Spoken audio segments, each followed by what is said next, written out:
بسم اللہ الرحمن الرحیم۔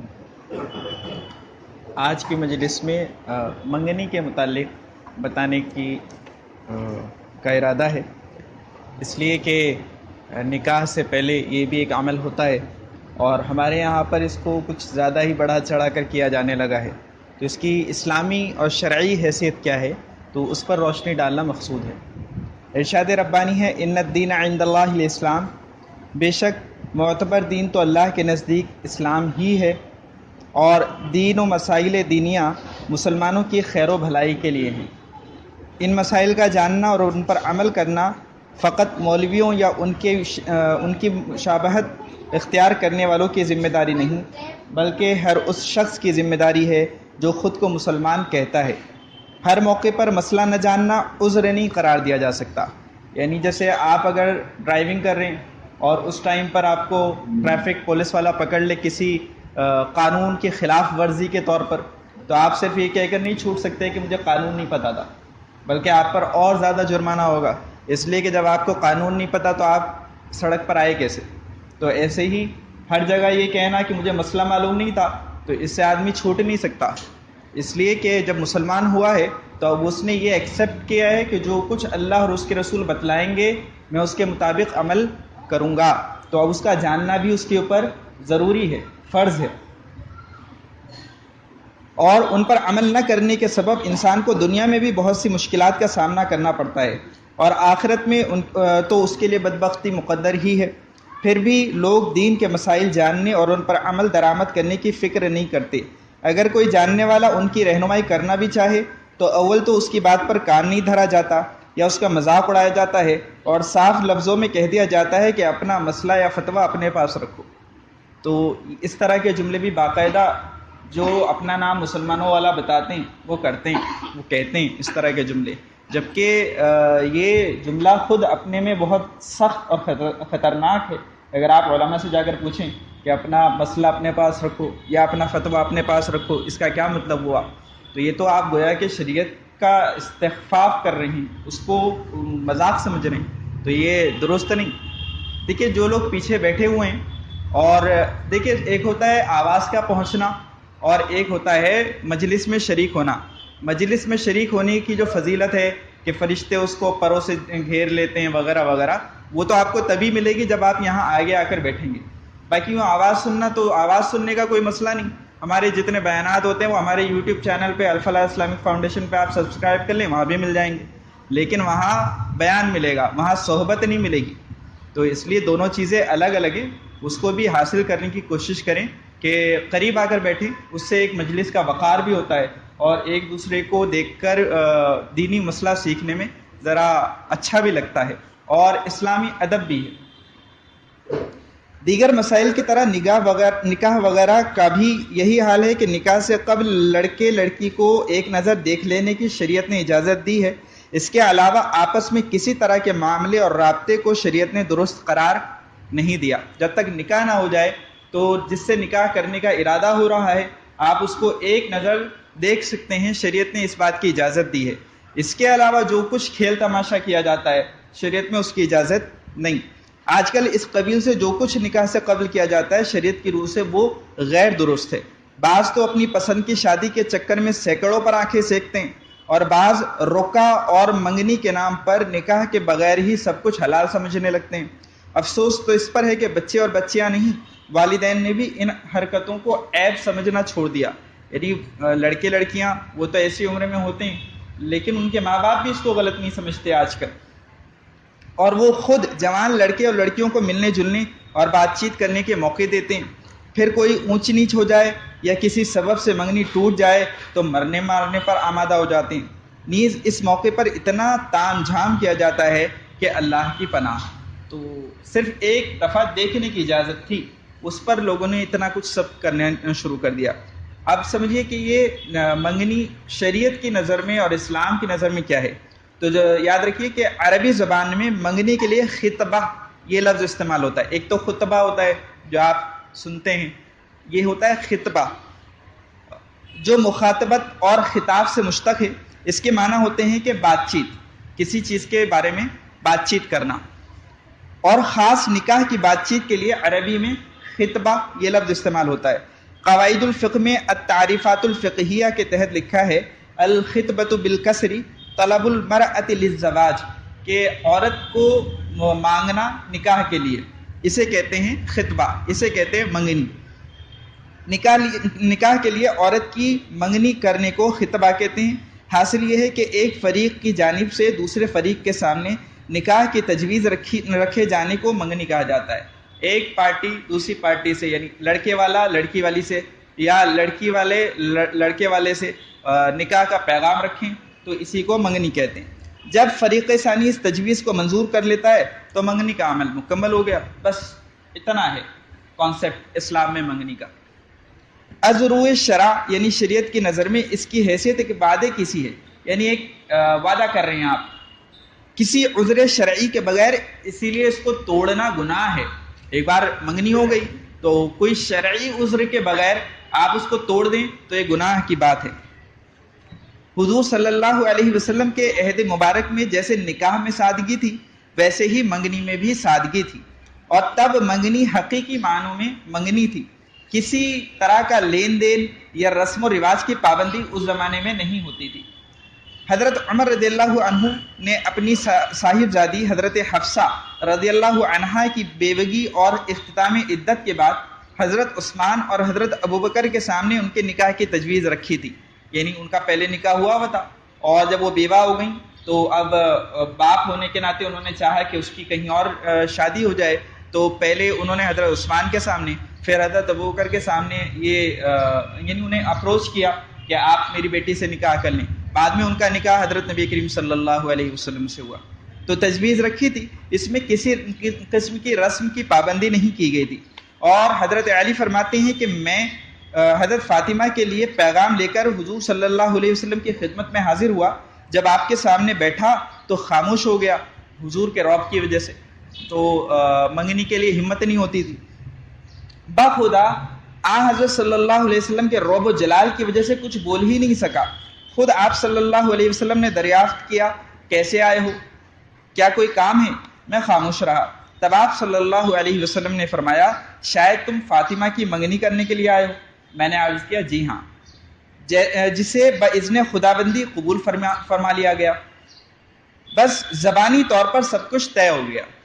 یہ تھی منگنی، حضرت فاطمہ کی منگنی، کہ حضرت علی رضی اللہ عنہ آئے اور رعب کی وجہ سے حضور کے سامنے کہہ بھی نہیں پائے، حضور نے خود ہی اندازہ لگایا اور کہا کہ شاید اس لیے آئے ہو، اور جب انہوں نے حامی بھری کہ ہاں اس لیے آیا ہوں تو پھر آگے کا معاملہ طے ہو گیا۔ بس زبانی طور پر سب کچھ طے ہو گیا، نہ لوگ اکٹھا ہوئے نہ اور کوئی اہتمام کیا گیا۔ لہٰذا منگنی کے لیے سب کو جمع کرنا کہ ابھی میری پھوپھی آنی باقی ہیں، ابھی میری خالہ آنی باقی ہیں، ابھی میرے ماموں قبر سے آنے باقی ہیں، یہ میں نے جان بوجھ کے جملہ کہا کہ اسی طرح انتظار کرتی ہیں کہ اگر ان کا بس چلے تو قبر سے بھی بلا لیں، تو یہ جو جھمیلے ہیں یہ شریعت میں نہیں ہوتے۔ تو ان کی دعوت وغیرہ شرعاً ضروری اور پسندیدہ نہیں، بلکہ خواتین کی موجودگی جن خرابیوں کو پیدا کرتی ہے وہ ظاہر و باہر ہے، اس سے بچنا ضروری ہے۔ اس لیے کہ پھر وہ کہتی ہیں کہ اس میں یہ بھی ہونا چاہیے، اس میں یہ بھی ہونا چاہیے، اس میں یہ بھی ہونا چاہیے۔ تو یہ سب جھمیلے کیوں ہوتے ہیں؟ کیونکہ مرد اپنا ہاتھ پیچھے کر لیتا ہے، جتنے بولنے والے مرد ہوتے ہیں وہ سب اس ٹائم پر کیا کر دیتے ہیں؟ سرنڈر کر دیتے ہیں کہ آپ کو جیسے کرنا ہے کرو۔ ایسا لگتا ہے کہ سارے نکاح کے احکامات عورتوں پہ ہی نازل ہوئے ہیں، انہیں ہی پتہ ہوتی ہیں ساری رسمیں کہ اب یہ کرنا ہے، اب یہ کرنا ہے، اب یہ کرنا ہے۔ تو بھائی کوئی رسم ہی نہیں ہے اسلام میں، یہ سب چیزیں ہیں ہی نہیں۔ صرف اتنا ہے کہ آپ جہاں نکاح کرنا چاہتے ہیں وہاں اپنا پیغام پہنچا دیں اور وہ قبول کر لے، اس کے بعد اپنا دن وغیرہ طے کر لیں اور مہر وغیرہ کی بات چیت کر لیں تاکہ آگے چل کر کوئی مسئلہ پیش نہ آئے، بس ہو گیا۔ اس سے زیادہ کیا کرنا چاہتے ہیں؟ قرآن و حدیث میں عورتوں کے لیے غیر محرموں سے پردے کرنے کے احکام مفصلاً بیان کیے گئے۔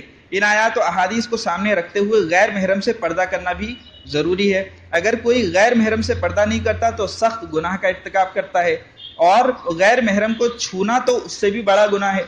اب منگنیوں میں کیا ہونے لگا؟ باقاعدہ غیر نہیں مسلمان، کہ ان کے یہاں پہ پہلے تو شادیوں میں، یعنی اب تک تو بیچارے مولوی اسی لیے تھکتے تھے کہ مت کرو شادیوں میں اتنا خرچ، مت کرو شادیوں میں اتنا خرچ، مت کرو شادیوں میں اتنا خرچ۔ اب تو پتہ چلتا ہے کہ منگنیوں میں بھی اتنا ہی خرچ ہو رہا ہے، کہ اس کے لیے بھی باقاعدہ ہال بک کیے جا رہے ہیں اور اس کے لیے بھی باقاعدہ کارڈز چھپ رہے ہیں. تو یہ جو ہم کر رہے ہیں اور ہمیں دیکھ کر جتنے کریں گے ان سب کا گناہ بھی ہمارے ذمہ آئے گا. تو اس لیے اس سے بہت بچنا چاہیے. اب تو یہ ہو گیا کہ بعض لوگوں نے بتایا کہ بچے جب پیدا ہوتے ہیں کہ ان کے برتھ ڈے کے لیے بھی باقاعدہ انویٹیشن کارڈ چھپنے لگے, باقاعدہ ہال بک ہونے لگے. تو خدا سے ڈرو, یہ فضول خرچیاں نہ کرو, ان چیزوں کو اپنے اوپر لازم قرار نہ دو. آپ کی وجہ سے کہ کوئی غریب بچہ اگر اپنے باپ سے جا کر کہتا ہوگا نا کہ ابا, اس کے ابا اتنا بڑا کیک لائے تھے مجھے بھی چاہیے, اور وہ کس طرح سے اپنا خون جگر لگا کر اس کو روٹی کھلا رہا ہے, اور آپ اس کو مجبور کر رہے ہیں اس طرح کی بات کرنے پر. آپ اللہ والوں کی زندگیاں پڑھیے کہ ان کے یہاں پر یہ تھا کہ آم کا موسم آ گیا اور ان کے پڑوسی اتنی اچھی حیثیت میں نہیں ہیں کہ وہ آم کھا سکیں, تو وہ آم اپنے گھر والوں کے لیے لاتے بھی تھے تو کپڑے سے ڈھک کر لاتے تھے, چھلٹے بھی اس کے چھلکے بھی دور پھینکواتے تھے کہ ابھی ہمارے علاقے کے لوگوں کی اتنی طاقت نہیں ہے کہ وہ آم کھا سکیں. چھلکے دیکھیں گے ان غریب بچوں کا دل کرے گا کھانے کو. اور آج ہمیں احساس ہی نہیں ہوتا کہ ہم اپنے بچوں کے, اچھا پھر اس کو باقاعدہ ڈی پی میں لگائیں گے, اسٹیٹس میں لگائیں گے, اسٹوری میں لگائیں گے. کیوں کسی کے جگر کو چھلنی کرتے ہو؟ اس لیے کہ وہاں پہ آپ کا سارا خاندان دیکھ رہا ہے. وہ بہن کہ جو غریب گھر میں بیاہی گئی اس کے بچے بھی دیکھ رہے ہیں, وہ بھائی جو غریب ہے آپ کی جیسی استطاعت نہیں رکھتا اس کے بچے بھی دیکھ رہے ہیں کہ چاچا کے یہاں تو ماشاءاللہ پارٹی ہو رہی ہے اور پھوپھی کے یہاں تو ماشاءاللہ پارٹی ہو رہی ہے. تو کیوں کسی کا دل دکھاتے ہو؟ یعنی ذرا احساس نہیں ہوتا کہ وہ جتنے دیکھیں گے ہم نے ان کے یہاں پہنچایا تو کچھ نہیں اور ہم کو اس طرح تکلیف پہنچا رہے ہیں. تو یہ اس سے بچنا چاہیے. تو میں بات کر رہا تھا کہ منگنی میں اب باقاعدہ یہ بھی ہونے لگا کہ پہلے شادیوں میں ہوتا تھا, اب منگنیوں کے لیے بھی ہال بک کروانے لگے, انویٹیشن کارڈ چھپوانے لگے اور بہت سارے تام جھام ہونے لگے. تو ان سب چیزوں کا شریعت میں کوئی تعلق نہیں.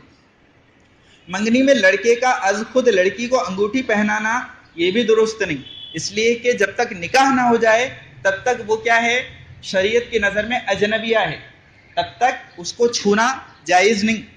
کیونکہ اجنبیہ کو جو کہ غیر محرم ہے چھونا لازم آ رہا ہے انگوٹھی پہنانے سے, اور یہ سخت گناہ ہے, اور سارا خاندان بیٹھ کر یہ گناہ کروا رہا ہوتا ہے.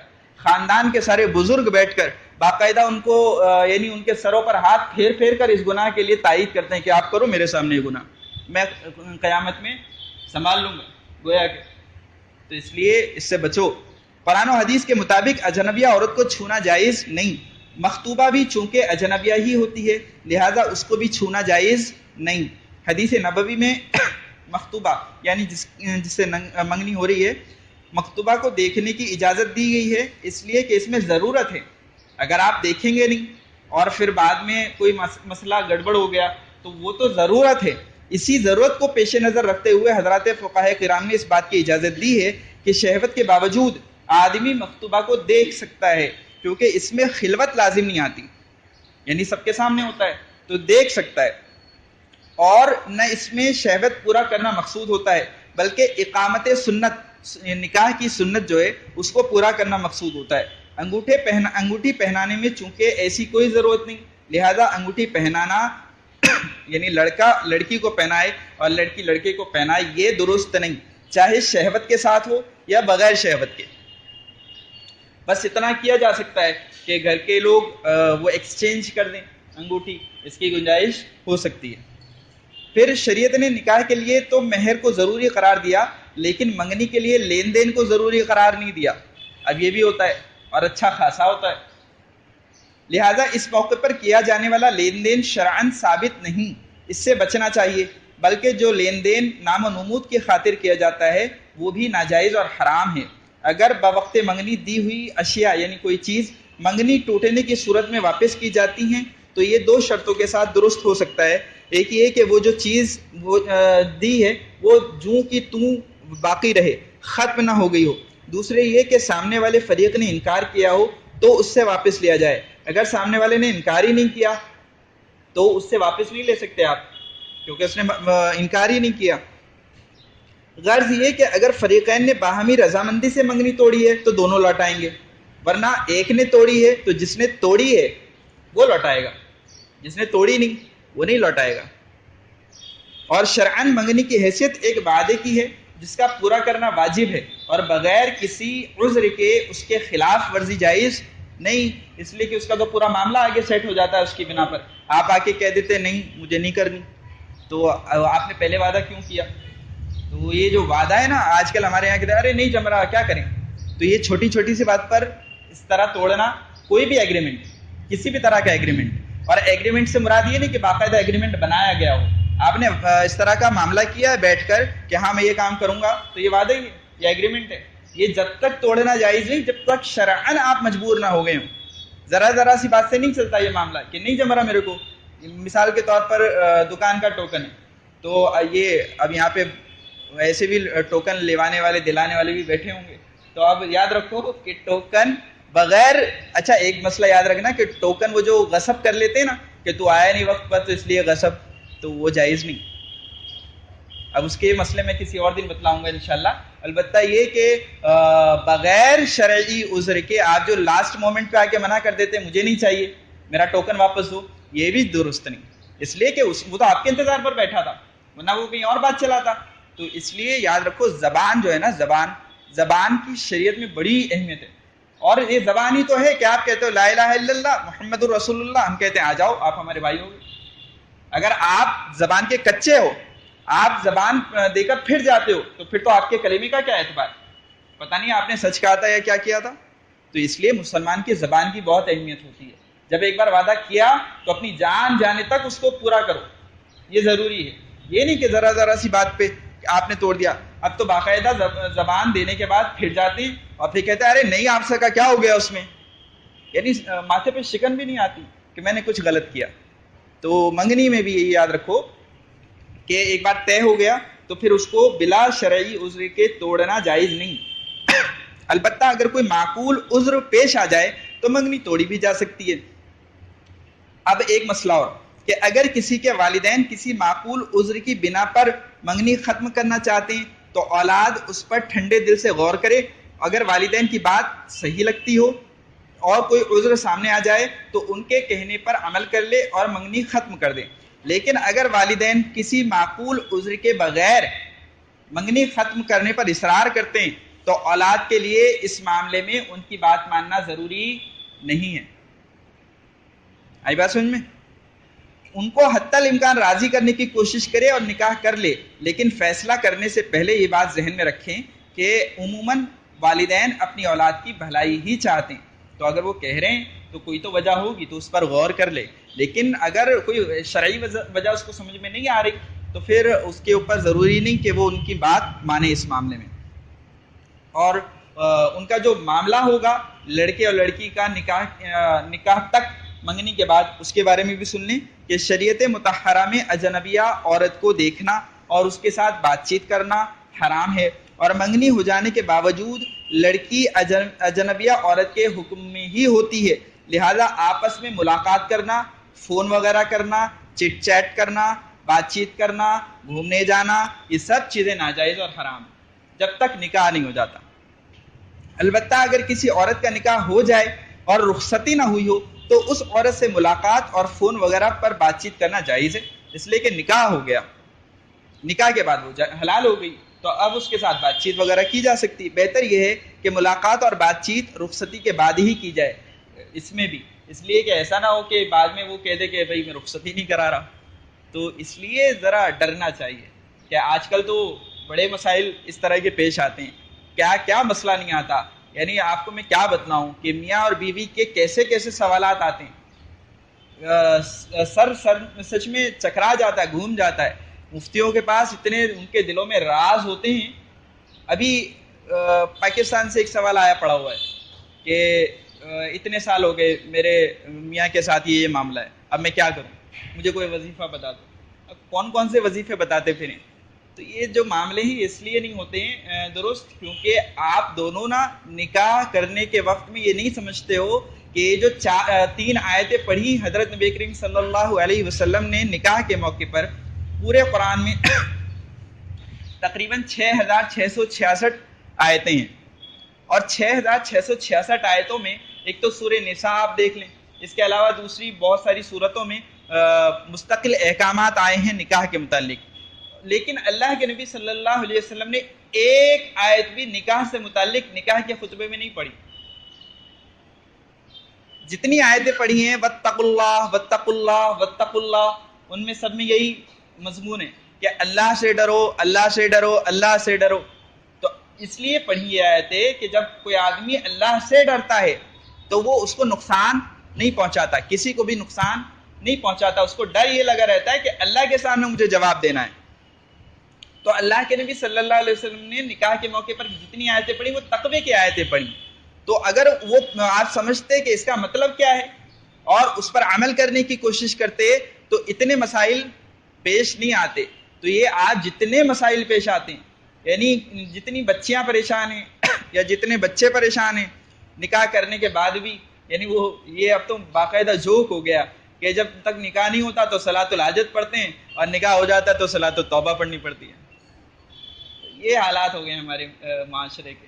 تو اس لیے ذرا سا خدا کا خوف کھاؤ اور اللہ سے ڈرو. کوئی مسئلہ ہو جائے تو ہر وقت تیڑ پھیڑ نہ کیا کرو. اب وہ کوئی بیمار ہے کہ مفتی صاحب کے پاس لے جاؤ، یہ طلاق دینے والا ہے. ارے بھائی، اب جب دینے والا مفتی صاحب کیا کر لے گا؟ جس دن اس کی نوبت آئی تھی اس دن سے اب تک کہاں تھے آپ؟ جیسے وہ اسکول کالج میں بچے ہوتے ہیں تو ان کے ہاں اگر کوئی فیل ہو گیا تو اگلے سال کے لیے پروموٹ کر دیتے ہیں، پھر ان کو ایگزام دینے کے لیے لگاتے ہیں. اس ایگزام کا نام انہوں نے رکھا ہے ATKT. تو میں نے اس کی فل فارم بنائی ہے. اب تک کہاں تھے؟ تو یہاں پر بھی وہی حال ہے کہ جب بالکل لاسٹ مومنٹ پہ اب بس ہونے والا ہے، اب وہ کہنے والا ہے اور وہ رکتے بھی نہیں. وہ اصل میں تو کہہ چکے ہوتے ہیں. جب آتے ہیں نا ایسے حالات میں سامنے آتا ہے کیس تو اس وقت تک وہ کہہ چکے ہوتے ہیں. یہ الگ بات ہے کہ وہ جلدی اقرار کرتے نہیں، یہ بھی بڑا مسئلہ ہے. اس لیے کہ وہ اقرار نہیں کر رہا، اور اقرار کرنے کے باوجود اگر اس نے طلاق دے چکا ہے تو اب تو ان کا رہنا ہی جائز نہیں. اب تو جو کچھ معاملہ کرے گا شریعت اس کو حلال ہی نہیں کرتی، اور وہ اقرار بھی نہیں کرتا. تو یہ بڑے نازک مسائل ہیں. اگر اس طرح کی غلطی یعنی ہونے کے بعد نہیں بلکہ جب لگے آپ کو کہ یہ نوبت آنے والی ہے اسی وقت میں آپ علماء کے پاس جائیں کہ بھئی ہمارا یہ معاملہ ہے، کیا کریں ہم. مشورہ اس وقت کرنا چاہیے جب عمل کرنا ہے.